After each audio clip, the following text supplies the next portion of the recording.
Early Wednesday morning, Israel launched a barrage of airstrikes on central Damascus, the Syrian capital, hitting what it described as vital Syrian military sites, including the defense ministry and a compound near the presidential palace.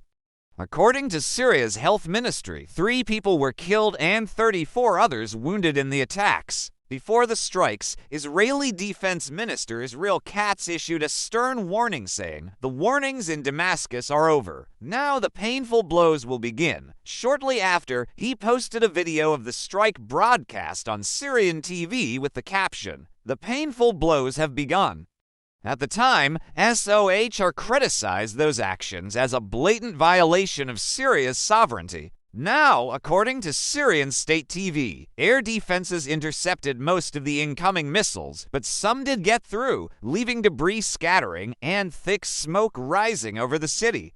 One of the missiles landed near a gas cylinder, which thankfully didn't ignite, but caused damage to nearby buildings. But this latest attack appears to be the most daring Israeli incursion into Damascus in years. And it comes amid a broader regional escalation.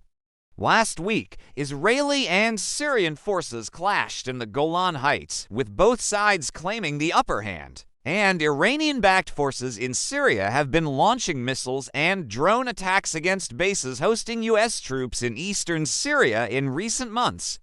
The Israel Defense Forces also stated that the targeted Damascus sites were being used as command centers to deploy troops into Suwaida, a southern Syrian region currently embroiled in violent clashes involving government forces, Druze militias, and Bedouin factions. These strikes came in response to worsening violence in Suwaida, home to much of Syria's Druze minority. Over the weekend, intense fighting broke out between Druze and Bedouin fighters. Government forces intervened, escalating the conflict and raising alarm within the Druze community.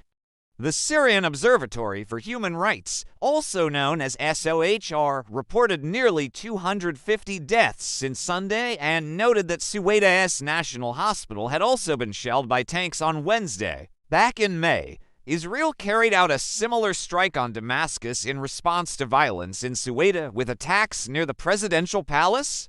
An Israeli prime minister reinforced the government's stance, saying, "Israel is committed to protecting the Druze in Syria.